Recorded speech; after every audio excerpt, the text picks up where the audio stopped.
Apt is your number one destination for your home. And with LG's summertime buy more, save more promotion, you can save an extra $1,000 when you bundle eligible LG or LG Studio home appliances as well.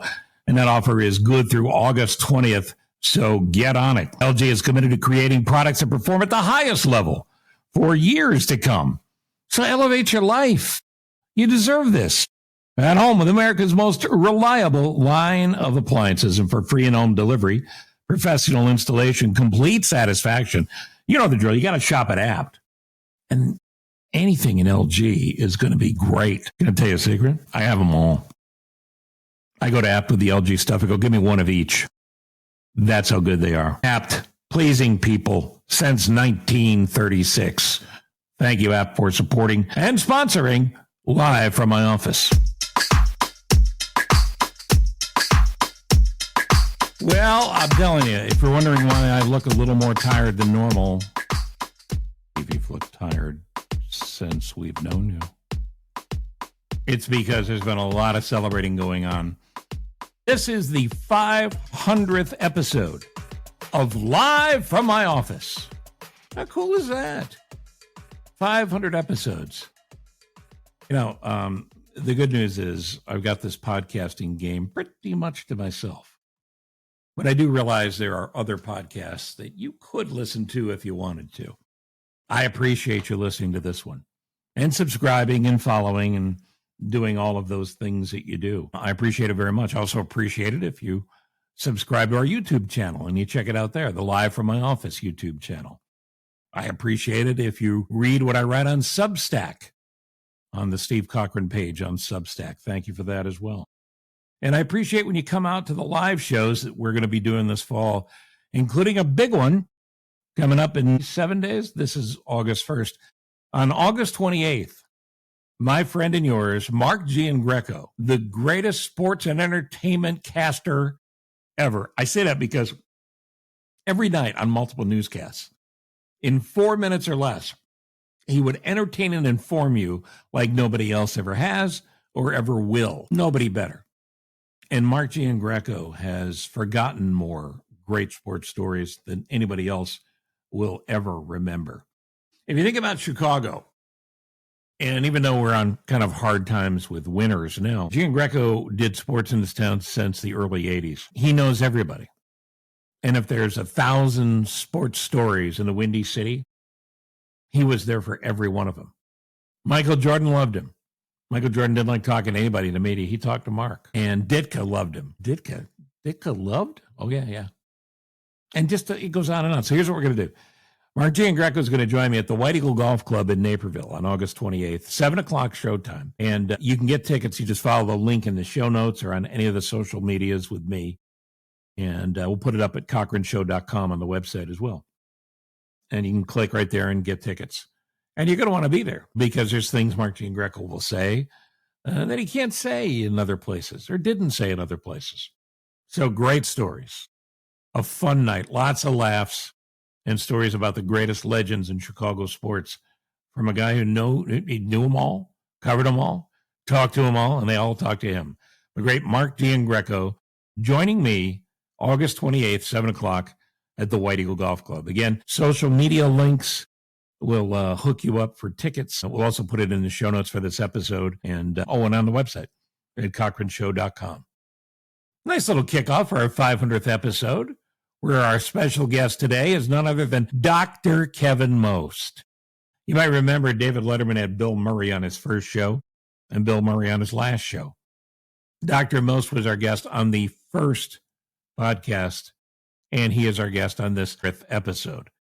Nobody has ever communicated complicated medical information in a simpler, easier to understand form than Dr. Kevin Most. Dare I say, through all those years on the radio and everything on the podcast, I believe he's saved lives with the advice he's given out and the information he brings. Couldn't be a better guy, a great doctor, a great medical mind.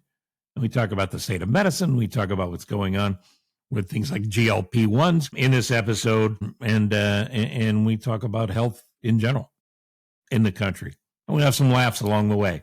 The 5th episode of Live from my office. And don't forget, we have a second podcast now. It's called Anything But Politics. And get this, the next time we do that, special guest will be Spike Odell. Well, yeah, the legends, rolling them out. Giangreco Live, Dr. Most Now, Spike Odell. How do I get the legends to talk to me? Certainly not the money. So it's a good run we're on here. We're glad you're a part of it. So thank you for that. I owe a big thank you to Ross Cochran.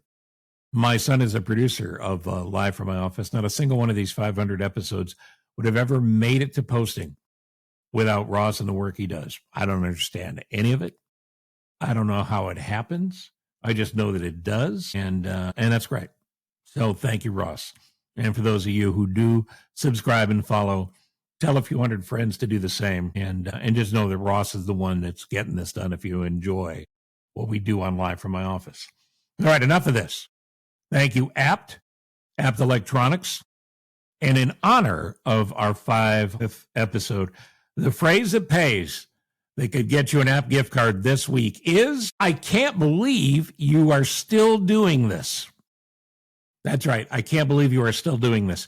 If you send me an email with that phrase, I can't believe you're still doing this, to thecochranshow@gmail.com, include your home address, and I will give away as many Apt gift cards as I can. These are $50 Apt gift cards, and we'll give away as many as we can, as we will if you order Survive 2025 gear, shirts and hats.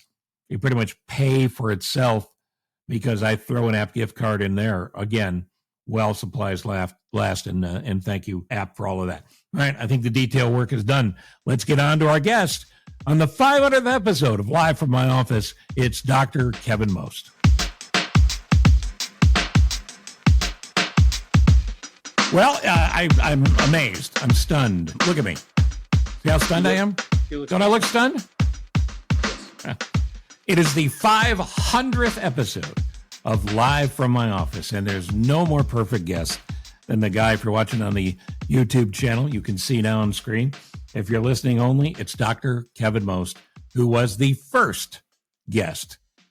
And he's been on many times in between, and now he's number 500. We're even getting a cheer from one of your dogs. Yes.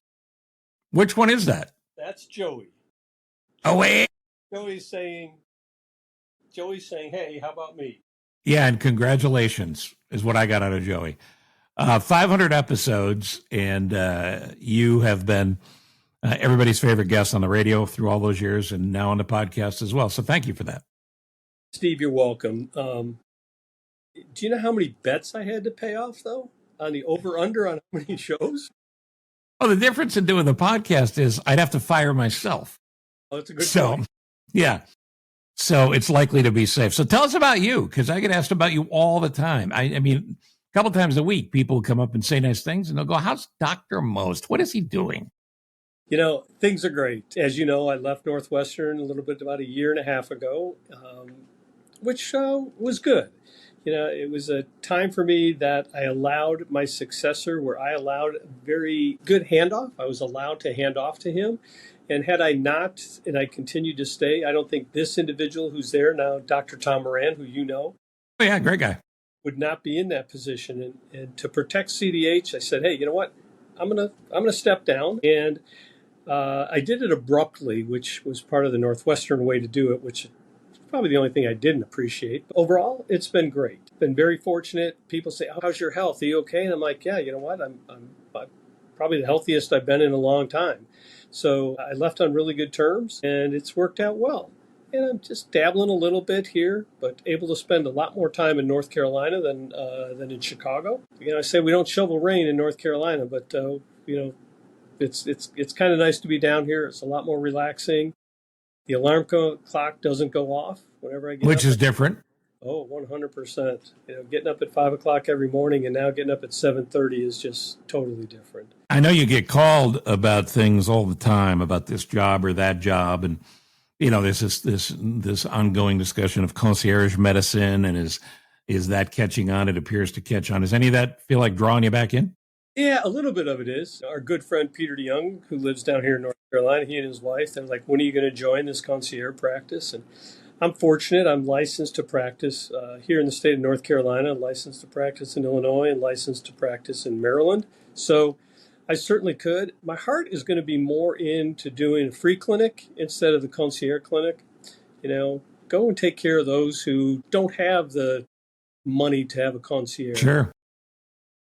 I think it'd be very rewarding, and I think it's something that I'm going to do. I just have recently getting ready to be introduced to the director there, who I hear is a phenomenal person. And I worked with the DuPage Health Coalition for many, many years. Actually, when I retired, I was chairman, and that's the group of patients that really appreciate it. They listen to you, they take good care of themselves, and they're not calling you saying, "Hey, I have a cough, I need an antibiotic." So, well, that's the thing, right? I mean, correct me if I'm wrong, but with the concierge medicine, somebody will pay a fairly significant chunk of money, but then you as the concierge doctor agree to be on call whenever, wherever, and all you need is one or two hypochondriacs in the mix, and you're going to be busy.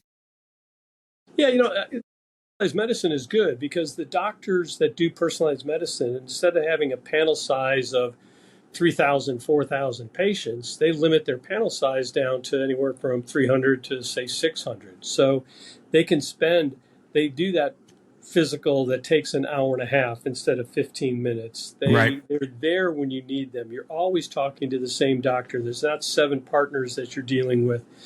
So it certainly has a place in medicine, and I think it's going to get more and more popular. But I think my heart right now is going to be go back and take care of those underserved, take care of those portion of the population that is often overthought. When you and I first met through our friend Spike Odell, who is going to be on the second podcast I'm doing called Anything But Politics, Spike is actually bringing back an old bit he did on the show. We'll be talking about that. And he's going to release it, I guess, on Facebook, but we'll find out. But in the meantime, I think I met you through Spike right around the time you were seeing patients, and a lot of patients, at one of the convenient care facilities. And I know once you became the director of the docs that a lot of that patient care went away. So I could see you scratching that itch because I know how much you like the interaction with patients. Yeah. It is funny meeting Spike. It's a quick story. Neediest Children's Fund was having their fundraiser up at Lake Lawn Lodge, charity fundraising golf tournament. And I was working with Peter DeYoung, and he'd keep going on the walkie-talkie. "Hey, Doc, can you do this? Hey, Doc, can you do that?" And Spike said, "Hey, why does Peter call you Doc?" And I said, "Well, he calls me Doc because I'm a doctor." He goes, "You're a doctor?" He goes, I thought you ran golf tournaments." I go, No. Peter's been a friend. So that's when Spike said, "Well, would you ever be interested in coming on the show?" And then from there, we parlayed into you were in the afternoons at that time, and it worked out. And did you notice that Spike or I, neither one of us was afraid to call you and say, "Could you give us more of your free time?" Hey, it's been fun. You guys have done more to educate the general public about medicine at the right times on the right topics. It's been phenomenal. Well, listen, buddy, it's all you. It's all you. And trust me when I tell you, people miss you. Now, you've got, for someone like me that loves golf, you've got a kind of a golfer's dream life. You get to play in and around the Pinehurst area all the time. You play the best golf courses all around the country. Now, you do a lot of work in regards to that as well through a foundation that you're rightfully proud of and got your college education through. And the FedEx Cup playoffs are about to start. One of those is the BMW. And each year through the Western Open and now in the BMW, you've been the tournament doctor. Is that happening again? Yeah, it is. And actually, anybody's listening who knows me well, they're like, "All right, I understand why he has a license in Illinois because he's there. North Carolina. Why Maryland? And why would he have a license in Maryland?" The great state of Maryland requires you to have a license to practice medicine. And since I'll be there, I had to jump through their hoops to join. So I'll be at Caves Valley August 11th through August 18th. And this year's going to be a little different. If you remember going back, I've been the medical director for Western Golf for over 30 years. Back when they were playing the Western Open with a field of 156 players and Cog Hill and Conway and all the places that we went, also taking care of not only players, but also the patrons and the media and whoever. Sure. So I had a team at that time. I'm fortunate now that part is being done by other doctors in Maryland. So I take care of the players, their wives, the family, the kids, the media, and the sponsors. So well, that's fun. So I'm like the personalized doctor for the tour. I only have 50 patients that week instead of 156. Yeah, and you might even see a little golf with that program, I would think. Yeah, you get to see a little bit, but you get to see the same two holes, which is the ninth green and the 18th green, because you have to be up at the clubhouse pretty much the entire time. And it's fun. It's more of a peds clinic now than it is, because by this time of the year, For the little kids, right? The players' kids. absolutely. Yep. And so many of the families travel together because the players have to be gone so much. And the amount of money is involved if they don't have their own plane, they're sharing a plane or whatever, and it's easier to get around. So you see the little kids all the time. So families are staying together that way. Yeah. And Western Golf and Evans Scholars, they have been known for years to be one of the tournaments back when they really were trying to attract people versus now where the top 50 are going to be there. But they take great care of the kids, the families, all the events, everything that you could possibly think of. They've already set it up. So the Jordan Spieth gets there with his family and he's like, oh, what should we be doing in Baltimore? No, here it is. Here's the tickets to whatever you want to go to. Here's where you can drop your kids off for the day. We have kindergarten teachers here. They'll go to school. So they used to call it the Wee Western. So they do a great job to make sure that the families enjoy it because these guys, this is their work. We look at golf as a recreation, but these guys that are playing, this is their work. Sure. And nobody's going to have a pity party for any of them. But can you imagine if you're going to work and the kids go, can I come too? Because your job by description is you're playing. Right. You're playing golf. But no, it's a cool thing to do. Is this a good time for you to tell me the biggest whiner on tour that would come in and see you? Or is that later? You want to do that off? That's probably a good one for off the. Okay. Now, I know some of the guys you loved because whether they were banged up pretty good or whatever, they were great. Like Gary Woodland, you said was a great patient. Yeah, some of the patients are great. And Gary, I didn't look at his score yet today, but he's playing okay. Yeah, he's playing all right in the Wyndham. Yeah. Yeah, I need him to finish, I think, top 25 to move on to Memphis, and then he's got to have a good week in Memphis to get to BMW. But Gary's an unbelievably nice, sweet person, just amazing. And if you haven't seen what he did at Phoenix, years ago with Amy on the 16th hole, just do it. And he continues to stay in touch with her. He's a special needs kid who, a lot of players could have just greeted and walked away. And he made her experience incredible. And turns out the kid had a great swing. Yeah. And he is a good dude. And again, you don't have to love golf to love good stories. He has dealt with a brain tumor, brain surgery, and wondering if he was going to die. And, the Netflix documentary series, I don't know why I'm spacing on the title, that they've done for the last 3 or 4 years has a nice chunk of Gary Woodland, and they're talking about it as well. Full swing. Yeah. Gary's a great guy. I mean, yeah, some of my friends out there, some of them are caddies, but I mean, Gary Woodland's a great guy. Lucas Glover, everybody. Sure. Lucas is a phenomenal person. Kevin Kisner, great guy. Well, it's funny, too, because I love pulling for the old guys. The old guys I'm pulling for are 20 years younger than you and me. So that ain't right. Now, what about the old golfers who are listening or watching now? Have you got one or two simple pieces of advice going in the rest of the season, the fall? For the guys listening right now, I'll tell you the biggest thing right now, and we're seeing it over and over again, is flexibility. Flexibility and core strength. You're going to have to realize you're going to give up 10, 15, 20 yards on certain shots. You used to be able to hit an 8-iron 150 yards. Don't be afraid to go down and hit that 7-iron. But really, it's working on your flexibility every day and working on your core muscles. And then in the winter, take the opportunity to do it as well. Yeah, because as you get older, it becomes more and more important, which brings us to the general topic of medicine in general. I'm going to ask you about vaccines and things because I'm about to get my second shingles shot. What's the recommendation on vaccines now going into the fall? Yeah, it's going to be really interesting to see what it is. I'm not a fan of Robert Kennedy. No, me either, in case anyone was confused. I mean, someone that takes the entire advisory committee on immunization practices and removes all 17 members and then puts in his people, many of whom are vaccine critics and vaccine skeptics, is not going to be good. They thought that they were too close to Big Pharma. They were too close to these guys. I'm sorry. They are following the science. And what's going to happen in childhood immunizations is probably the one that scares me the most. So this fall, we'll still have a recommendation for COVID, especially for those over the age of 65. We'll certainly have a recommendation for influenza. People have to understand that although COVID has really decreased the number of deaths, it's still over the age of 65, nothing to mess around with. And it's just part of our lives now, right? It's going to be an annual thing. 100%. And I would hope that not this year, obviously, but next year, that they'll have it in one shot, that you'll be able to get the vaccine and COVID all in one vaccine. So the flu and COVID together. Correct. Now, the chance of that happening is decreased dramatically with Kennedy because he was a very big skeptic on COVID vaccines overall. Matter of fact, he's just taken down the recommendation for children and the recommendation for women who are pregnant to get the COVID vaccine, which just got to keep your fingers crossed and hope nothing bad happens because bad things can. But that's what's going to be in the fall is going to be influenza again and COVID booster if you're over the age of 65, if you haven't had one in the last 6 months. What about the pneumonia shot? Yeah, the pneumonia shot, they won't mess with that. Certainly Pneumovax, if you have it, if you haven't had the opportunity with your doctor to discuss it, you should. That's a shot that has a longer lifespan, and it's actually it's a vaccine against bacteria, which we rarely hear about, but it certainly is a good one.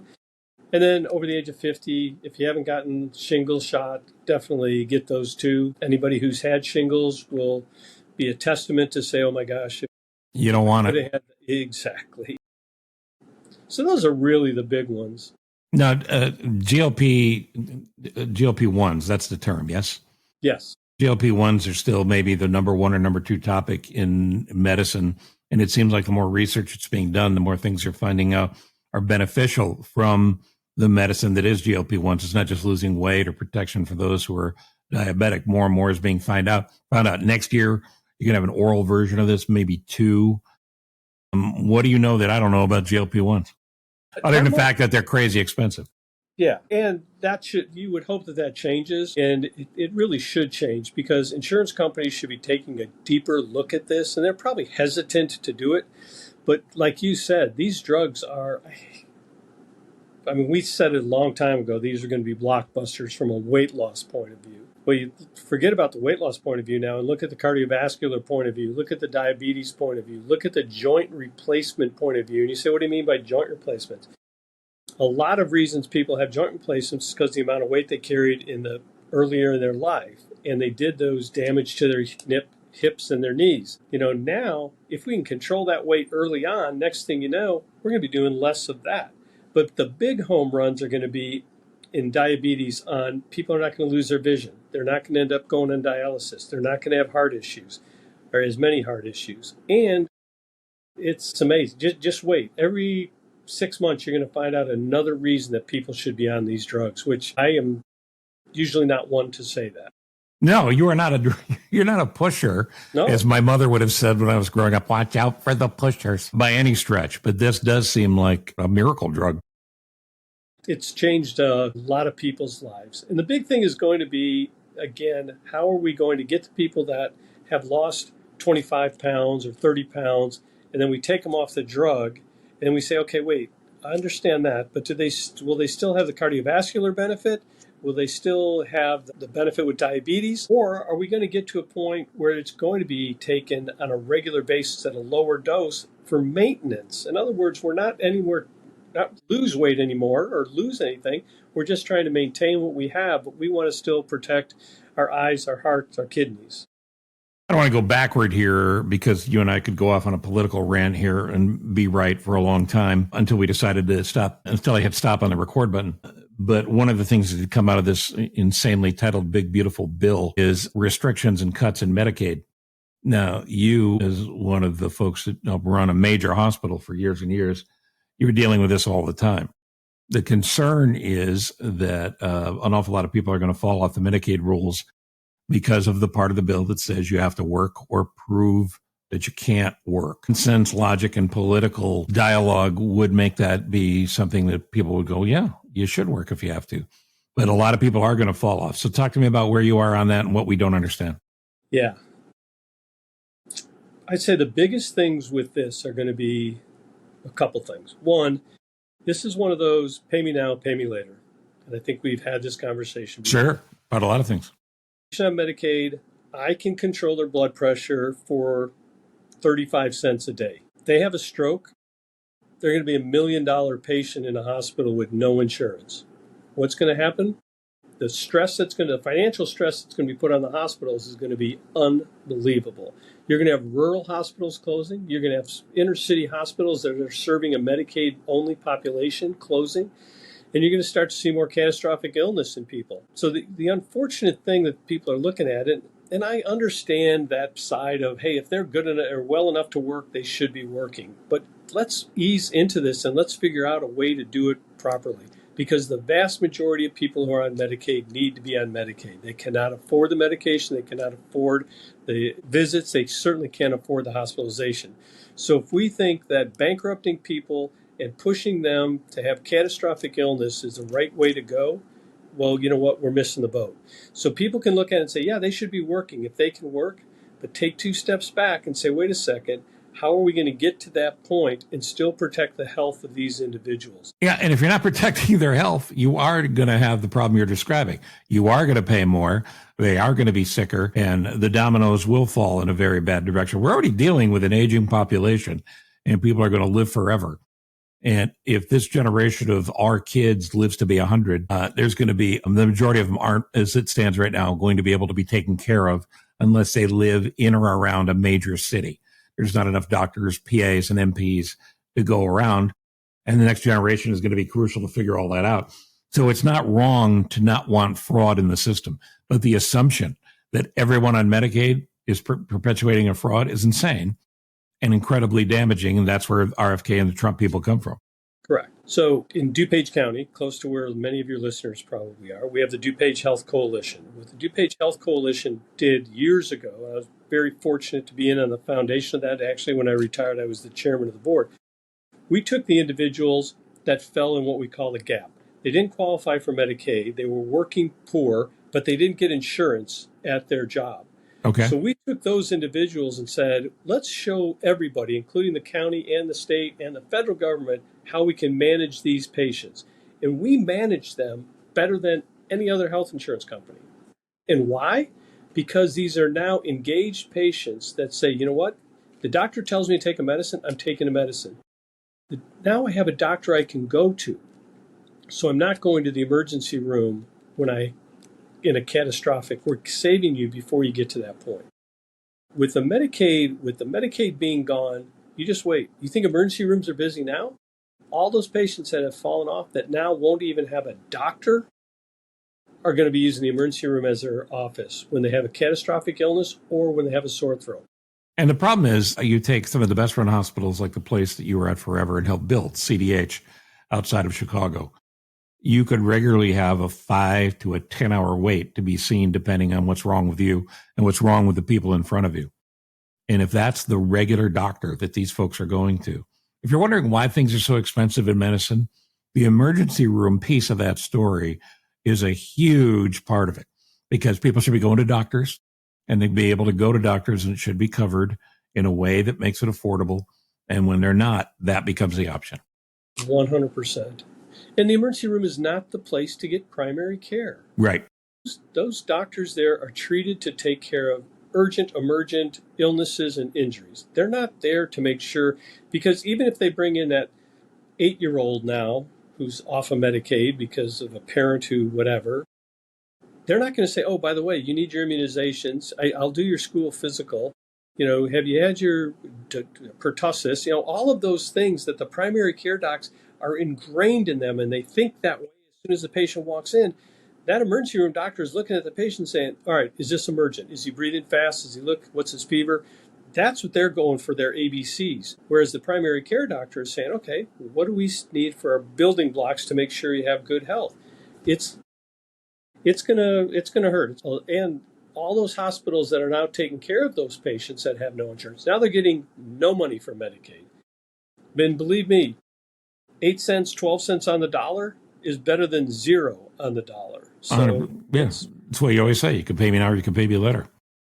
And, it's a very serious issue to note that doctors are not coming into the system at the appropriate level, and nurses and NPs and PAs are not coming in as well. Is that changing at all? No, I think you're going to see here, we're going to have a physician shortage that's going to be really ramped up here quickly. And things like this don't make it any better. We're trying to attract the best and brightest to go into medicine, and a lot of them are not being attracted. And some of it's due to some of the doctors who are frustrated saying, you know what, if I was you, I wouldn't go into medicine. Well, we can't be saying that to kids and to people. We are fortunate, I think, that we have the advanced practice nurses, the APNs and the PAs that are help filling some of that gap. But we're going to have a problem. And our biggest problem is going to be nursing. We haven't added any nursing schools, and a lot of nurses are coming out, and nurses are brilliant, great caregivers. And they're like, okay, I enjoyed doing nursing, but what's my next step? Well, I become an APN. Well, wait, we only have this pool of nurses, and if a third of them want to go on to be advanced practice nurses, now the bedside nurse and the nurse in the office, those numbers are decreased, and we have, stresses the system as well. There's hospitals now that have floors that aren't open because they can't fill the nursing shifts, not because they don't have enough patients, not because they don't have enough doctors, they don't have enough nurses. Yeah, and it's got to be incredibly frustrating to you to know that the talent that's needed could be available if there was more of them and if they were able to be properly spread out at the right time. It's scary. It's a scary proposition moving forward without a doubt. And, there's a myth out there that guys like you play a lot of golf because you're rich and you can. I don't know. You correct me if I'm wrong again. I don't know that doctors have ever been less financially rewarded for their education and their skill than they are right now. Yeah, I think people would be surprised if they knew how much their pediatrician made, how much their family medicine doctor made. And people say, like, well, why aren't people throwing up their shingles anymore and opening offices? Why is everybody joining big practices? And it's because financially we have to. We can't afford to open an office, pay the rent, pay the staff, pay malpractice. And hospitals and health systems can pool all that with the risk and make it financially at least more attractive. But I think people would be shocked. Now, certainly there are some physicians, neurosurgeons, ophthalmologists, dermatologists, some of the high-end specialists that are compensated quite well, but there's very few of them. So it's kind of that pyramid. But you get down to that primary care level of general internal medicine, family medicine, and pediatricians, I think people would be absolutely blown away if they knew how much money they made. Yeah, and it starts with you're not starting your career, in quotes, until you're about 35. After you do all of your training and your residency and everything else after school and after medical school. And the investment to get to that level is what, $500,000 probably?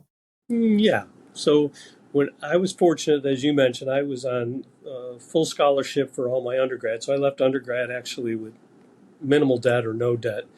And I left medical school with $250,000 in debt. And that was, 35 years ago. So now it's probably $500,000. And it's tough to chip away at that nut. Takes a while to pay it off and have a life. Let's leave it with that as well, unless you had something else you wanted to add related to medicine. But I want to make sure we get the plug in for the BMW and the charity. No, I think that when we look at the Medicaid issue, and it's going to be a big one here, people have to understand that the hospitals also are going to suffer. And some hospitals are okay. They do well financially when they have a great community and great payer mix, and it works out fine. But there's other hospitals that, today's Friday, if payday is next Friday, they don't have enough cash on hand to pay their people. With the Medicaid cuts, they're going to get less money, and unfortunately, they're going to say, well, if we're going to keep our doors open, what happens? Well, we're going to pay less. So now you're going to have nurses leaving those hospitals to go to other hospitals. You're going to have CT techs, radiology techs, pulmonary therapists, respiratory therapists. All those people are going to be leaving because, and next thing you know, you're going to have hospitals shutting down, whether it's rural or inner city, but it could be ugly quicker than people think. The charity that I mentioned is a well-known one for those of us who love golf as well. And there's maybe no better job in the world for a kid in the summertime than to be a caddy. You were a caddy as a kid. And that caddy job that you had not only kept you well exercised, kept you in shape, it allowed you to meet grown-ups, taught you how to talk to grown-ups and listen, maybe more importantly, and turned you into a guy who was ready to go off to school. And your reward for that was you were awarded a scholarship. Talk about the organization for a second and what kids can do to get lined up for next year. Yeah, Western Golf Association, Evans Scholars Foundation, very fortunate. Chick Evans was a golfer that won tournaments and never took a penny. So he took those winnings and said, you know what, I'm going to send kids to college. And started with just a couple kids going to Northwestern, and now it has grown to just an amazing number, 1,200 this year. Coast to coast, we're not just in Chicago. We have Evans Scholars up in Washington. We've got them all the way to Maryland and the way south to Florida. It's amazing right now what the team has done, and you know the team very well. They are great guys. They are great. A lot of money and are doing things. And people say, well, how does this work? Well, you have to caddy for one. You have to be a good student. You have to be in the top 25% of your class, and you have to have financial need. So they're looking at the kids that are hardworking kids, that are smart, whose parents wouldn't be able to afford a college education for them, and they give them a full Evans scholarship, a full ride for 4 years, and it includes your housing and it includes your tuition. You're still responsible for your books and you're still responsible for your meals. Many of us had meal jobs. We either cleaned dishes at a sorority or cleaned it. Sweat equity. Yeah, it was, and cooked at a dorm. So it was good. It allowed us to have some camaraderie and realize that, all right, we're serving meals to others who are much more fortunate than us, but hey, it just shows us how hard we're working for ours. This is a scholarship that has a graduation rate of about 98%. How about that? Pretty crazy, isn't it? Amazing. So it tells you that the selection process works well. And the process also, once you get in, it's a pride issue. So you have when you start your scholarship as a freshman, you have study hall every night except Friday. I take it back, Saturday too, Friday and Saturday. But every other night, you're expected to be in the house in a study hall, and there's a junior or senior in the study hall making sure you're studying. How about that? You have those guys, everybody in that house is saying, hey, you better work hard because we want our GPA to be 3.7. We want our house GPA. You're not going to bring down our number. Exactly. So it's that pride. So it's been great. Like you said, I was very fortunate. My younger brother, Brad, was fortunate. And the impact it makes on a family is huge. It allowed my parents to have some funds to help my other siblings to go to college that didn't get the scholarship. So Kurt and David, your other two brothers, I know your sister's a rock star, but Kurt and David, they were kind of the lead weights. Yeah. And they still are. They haven't changed. Brad was an advertising guru for many, many, many, many, many years and is now enjoying his life as well. It's the one fortunate thing, Steve, is that you've been exposed to all of that. Well, you might remember, I made myself an honorary most brother. Yes, you did. And your mom was too sweet to say you're not part of the family. It's great seeing you by this method or any other. Congratulations on your life, I guess, because it sounds like you're having a fine time. And thank you for doing this. And thank you for 500 episodes of Live from My Office. Well, Steve, I got to say thank you, too. Not only the 500 episodes, but all your years in radio, the impact that you have made, not only on the health of people, but just on their general well-being. But certainly when I look at it through my lens, the opportunity we've had to talk about specific illnesses at specific times, getting people through COVID, everything that we've done has been phenomenal. And people that don't go to a lot of charity events in Chicago don't realize the impact you make in charities, too. You have emceed more charity events. You have figured out how to get that last $20 out of every person's pocket. I love taking money from rich people. Yep. And it goes to the bottom line of that charity. And I can ask you, Steve, will you do this for a charity? And you're like, yeah, I don't know much about them. And then you will show up and talk as if you know that charity. And that gives you the great credibility that people are just willing to raise their paddle. And you can shame people into bidding on something that they don't even need. Yeah. Well, look, it's two things. One, kids, do your homework. And two, if you have a gift of bullshit, make sure you use it for the right reasons. So, but it's a good thing. And we've been a good pair through the years. So when you get back to town, let's get together. Absolutely. And it's great seeing you. My best to your family, of course. And thank you for doing this. And I'll tell Spike O'Dell you said hello. Absolutely. Please do. We'll talk soon. Thanks for allowing me to do it. Oh, please. Next 500. Do I get to do number 1,000? Yeah, of course. All right. You kidding me? Of course. And separately, we had to add this up the other day for a different project. somewhere in the neighborhood of 12,000 radio shows where I've interviewed somewhere between 25 and 30,000 people of different types. And I say this not just because you're my friend. Top of the list, buddy. Top of the list. Thank you. So thank you for that. Dr. Kevin Most. Well, before we do anything else, we got to talk about my friends at Apt. The Apt brothers have done an amazing job following up their father's legacy in the company that the family built together for this amazing store and this amazing company that'll deliver whatever you need all over America. And I'm not kidding. They've got like 1,000 trucks. No, I'm not making that up either. And tons of employees who have been there decades because the Apt folks take care of their own. It's just a fine company with great products and the best products that you're going to need. Now, your number one destination for the home means that they also offer, award-winning services for everything you need. You can choose from thousands of in-stock items, of course, and maybe you're replacing an old furnace or an air conditioner. Yeah, of course they have that. You need to get electrical work updated, or replace a sink or a faucet, or maybe you're putting in a new sound system. Look at you, fancy pants. Or we're building a deck outside. They help you with that. Help you make sure it looks fantastic and wire you up for all the electronics you need as well. And did you know Apt comes with free lifetime technical support? Let that sink in. What are you getting free in 2025? If you're going to survive 2025, you need Apt now more than ever for free at-home delivery, professional installation, and complete satisfaction. And the best, and I'm not exaggerating even a little, the best customer service I have ever seen. And keep in mind, I've been thrown out of some of the finest cities in America. You got to shop at Apt. Apt pleasing people since 1936.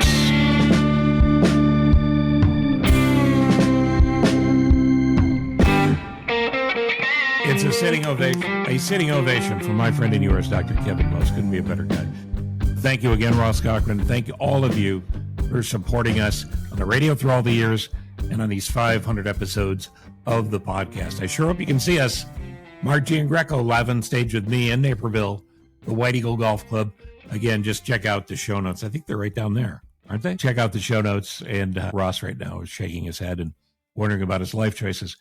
And order tickets, or get all the details and order tickets right there. Don't forget to subscribe to our YouTube channel. You can watch this show there, read Substack, and keep listening to the podcast as well. Again, the phrase that pays is, it's twofold. One is if you use the promotional code Cochran25, you can save $25 on any purchase of $150 or more at Apt, Cochran25.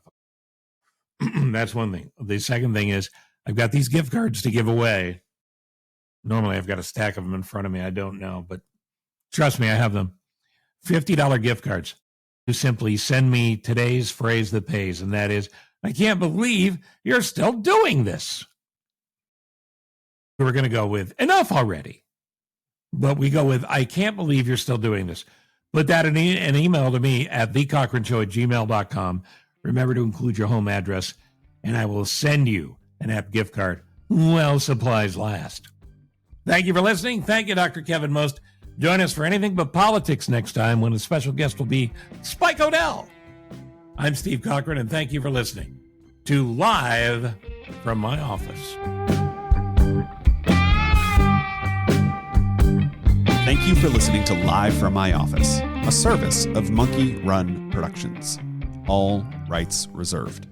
The podcast is hosted by Steve Cochran, and it's mixed, edited, and produced by me, Ross Cochran.